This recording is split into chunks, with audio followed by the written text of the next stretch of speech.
Could have been a wonder, taking your circus to the sky. You couldn't take it on the tightrope, no, you had to take it on the side. You always like it undercover, tucked down between your dirty sheets. But no one's even listening to you, found between the hollers and the screams.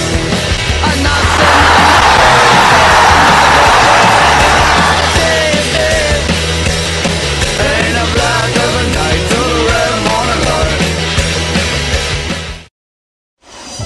I love football, I love the aesthetics of football, I love the athleticism of football, I love the movement of the players, the antics of the coaches, I love the dynamism of the fans, I love their passion for their badge and their colour of their team and their country. I love the noise and the buzz and the electricity in the stadiums, I love the songs, I love the way the ball moves and ebbs and flows and the way a team's fortunes rise and fall through a game and through a season. But I love with football that it brings people together across religious divides, geographic divides, political divides. I love the fact that for 90 minutes in a rectangular piece of grass, people can forget, hopefully, whatever might be going on in their life and rejoice in this communal celebration of humanity.